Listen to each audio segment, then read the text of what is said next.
I'm with Stephen Crabb, the former parliamentary chair of Conservative Friends of Israel. Now, Stephen, what is Conservative Friends of Israel? So, Conservative Friends of Israel has existed for just over 50 years. It was created on the back of the an oil crisis, Middle East crisis in the early 70s, as a way to bring together those politicians within the Conservative Party in the United Kingdom who supported Israel, and as a way of also of educating and informing people in the UK, particularly politicians, about Israel and its place within the Middle East, because back then and 50 years later, still today, there is a huge amount of ignorance about the region and about Israel in particular. Do you have many members in the organization? So we don't have a formal membership. What we do have is we have large numbers of members of parliament who support our work, who participate in our activities, and all of them will have differing views about the Middle East and about Israel itself. But we will organize briefing events, and we organize indeed delegations to Israel and the Palestinian Authority, where we take politicians to the region so they can see for themselves the situation on the ground, and they can learn from meeting people with different opinions, different backgrounds, about the complexities of the region as well. Um, is Israel represented very fairly in Parliament? We sometimes look at the United Nations and they're constantly condemning Israel, but not other countries for things. Is Israel represented fairly in the Parliament? So one of the things that's happened since 2024, when we had an election in the United Kingdom, which saw a big change in the political makeup of Parliament, is that the House of Commons in the United Kingdom is now a much more consistently hostile environment for Israel. There are many, many members of Parliament who uh, seek opportunities almost on a daily basis to attack Israel, some of which is done unfairly, using information that we would regard as not particularly balanced and not fair to Israel. So, trying to inject balance into the debate in the British Parliament is one of the things that we take seriously. And we provide what we regard as very good briefing based on factual and up to date information that hopefully enables members of Parliament to speak honestly and fairly about Israel. Is it easy to represent Israel? Because sometimes the news goes out and the lie goes out, and then a few days later, you actually get the real truth about what's happened. Yeah, one of the tactics that Israel's enemies have got is to very quickly, and using social media now, spread misinformation about Israel. And particularly, we saw that during the Gaza conflict, where Israel was engaged in a very, very difficult operation to tackle Hamas. And every single day, images were being propagated on social media that sought to paint Israel in the worst possible light at all. And you're quite right. Often it's a slower process to get factual, truthful information. But of course, by then and with social media, it's too late. People's opinions have been affected and the hostility has been increased towards Israel. So it's become a more challenging um, uh, context for those political advocates who support Israel, yes. I imagine it's even harder today with AI and some of the AI videos that go out there.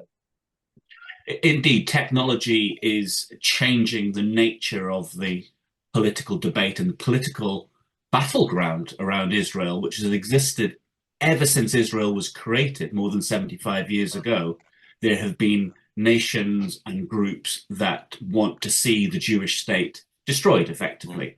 And so this political battle at heart is not new, but the tools that Israel's adversaries are using are becoming ever more sophisticated.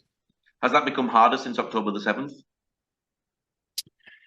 On October the 7th and in the days and hours and days just afterwards, there was an enormous coming together, different parties, different people of different outlooks, to express revulsion and horror about what Hamas had done and the huge loss of life and the nature of the slaughter that took place. But what happened after that with the conflict in Gaza was the forces who are opposed to Israel politically organized very quickly, and that we saw and we continue to see these large-scale demonstrations on the streets of Israel, on the streets of the United Kingdom against Israel, with the most virulent anti-Zionist and anti-Semitic rhetoric being used.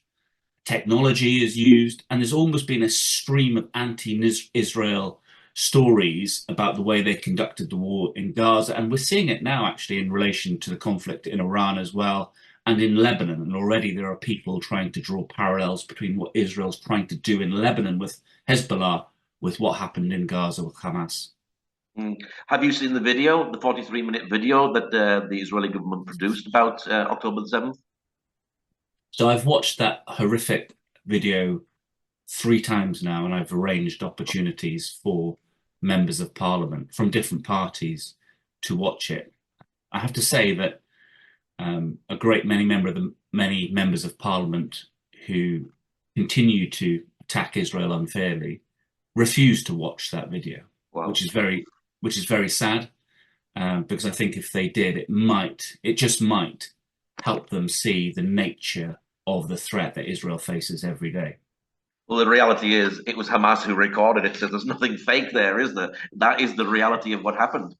There's nothing fake in that video. It's not AI. It's not been exaggerated. It's just horrific footage captured from the day itself. And I mean, I've sat with groups of members of parliament, some of whom have been in tears and very distressed watching it. It is not something that someone should watch lightly, but I think it's a necessary part of understanding at the time what we're in, the nature of the threat that Israel faces. Have you been down to the south of Israel and visited Kibbutz Be'eri, the Nova Festival site, and the places where the October the 7th terror attack actually happened and took place?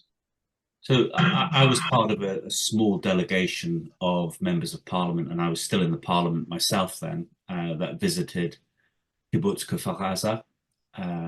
We visited the Nova Festival site shortly after the attacks, and I've been back several times since with other groups of politicians as well. Is it important to take politicians down to there to actually, as well as see the video, but to actually see the sites of where all this terrible attack took place? So that's something that we think is absolutely essential, and we've continued to organise delegations of members of parliament to Israel and the West Bank, and we always try to ensure that they go to the southern border and meet different groups there, meet people from the kibbutzim themselves who were there and were affected and who lost family members. We arranged for politicians to meet, at the time, family members of the hostages who were still in Gaza at that time. But we also, where possible, tried to take politicians to the north of Israel as well to understand the complexities and the different nature of the challenge that Israel has on the borders with Syria and Lebanon as well. Do you bring Conservative MPs or all kinds of MPs over to actually listen to the members of Knesset and hear their voices? And do you also listen to the Palestinian side as well? We do. We make sure that a day is set aside on every delegation, and these delegations just last a few days. But we think it's important to go to Ramallah, go into the West Bank, and to meet those figures who represent the Palestinian people politically, and where possible meet younger people and business people as well. What we don't try to do is project a single viewpoint about Israel and the complexities of its conflict with the Palestinians and other states as well. We want people to make up their own minds, but what we do is provide really quite unique opportunities to meet so many diverse voices and to visit different places as well. But understanding the Palestinian narrative and their national aspirations, I think, is an important part of the discussion. Do you think there's a lot of confusion between the past history of the creation of Israel and of Palestine? It's not a subject that British people, as you understand, we're taught about in schools. If you want to know about the history of these things, you have to go and find it. It's not something that British people are raised understanding readily. There's a huge amount of ignorance around about the Middle East and people rushing to make easy judgments in a very black and white way when we know that the Middle East is just full of shades of grey and complexity, and sometimes with no easy choices or no easy outcomes. So being educated is very, very important. But that's not an easy task, and knowing where to go to get good, reliable sources of information. And for us, when we bring politicians, it's about making sure that they hear different voices with different viewpoints. And of course, in Israel, there's no shortage of that. Every other person has a different view and a different take. So it's not hard to come by different viewpoints when you're in Tel Aviv and Jerusalem. Now, Israel at the moment is in a war with Iran, but is the UK's relationship good today with Israel? Can't say right now that the relationship of the UK government with Israel is a good one. There's been a change since the election of 2024. The current government has taken a position largely driven by the political controversy in the United Kingdom about how the Gaza war has gone. And that's pushed this government into taking a position with Israel that's a bit more arm's length. And unlike previous governments under, for example, Rishi Sunak, Boris Johnson, David Cameron, that were very quick to stand strongly with Israel publicly, this government has taken a much more wary approach. We believe in CFI, Conservative Friends of Israel, that the government should be stronger and bolder in speaking out in defense of Israel. So that's why I say I wouldn't describe the relationship between the UK and Israel as a good one right now. Keir Starmer recognized a Palestinian state. Do you think that was a wrong move and also actually rewarding terror as well? That was one of the main criticisms at the time when you still had Israeli civilian hostages being held by Hamas in the tunnels of Gaza, when Israel was still fighting a war against a terrorist group that carried out that appalling slaughter on the 7th of October. It was the view of the leader of the Conservative Party and shared by a great many people connected to CFI that it was the wrong time to be making that announcement, that the context wasn't right. And actually, for 30 years, there's been a set of understood principles coming from what's called the Oslo Accords of how peace eventually between Palestinians and Israel will be achieved through a process of negotiation and compromise. And I think one of the main criticisms of the way Keir Starmer announced support for a Palestinian state was the way it seemed to shortcut and cut across the need for a serious negotiation, because you can't just create a state out of thin air, particularly in an area like as complex as Israel and the Palestinian territories. It is going to take very difficult compromises and a long process. Now, the Conservative Party leader is Kemi Badenoch. Is she a good friend and advocate for Israel? Kemi is a very strong supporter of the Jewish state. She's always very keen to emphasize support for the Palestinian people as well, but she believes that the United Kingdom has a duty to stand alongside a democracy like Israel that is under attack on so many different fronts. She's also a very, very strong friend of the Jewish community in the United Kingdom, and you and I are speaking at the end of a week which has seen a really quite horrific arson attack on a Jewish charity in North London. And on Tuesday, the day after that attack, Kemi Badenoch spent time with the Jewish community in North London, visited the charity where those volunteer Jewish ambulances had been burnt to demonstrate her sympathies and her support for the Jews. Do you have many high-profile MPs in Conservative Friends of Israel? So there are a great many MPs with different profiles, some of whom have been very senior members of past governments who engage with CFI. They attend briefing events that we organise, that some of them will come on delegations as well, and are supporters of Israel. What I wouldn't want you to think is that we are a very tight membership group. We don't ask members of parliament to join CFI. We provide a range of opportunities to inform and educate, and different MPs will choose to use our material and participate in our activities as they see necessary. But what I can say for sure is that despite all of the controversy and political attacks against Israel since October the 7th and the way that the Gaza war happened, and in the wake of the start of the conflict in Iran, the Conservative Party remains a very strong friend of Israel and is keen to express its support for Israel as well. Now, are you worried for the Jewish people at the moment? We've just seen, like you've already mentioned, 4 ambulances being burned. We've seen the terror attack in Manchester. Do they still have a home in the UK? They do have a home in the UK, but let's not kid ourselves.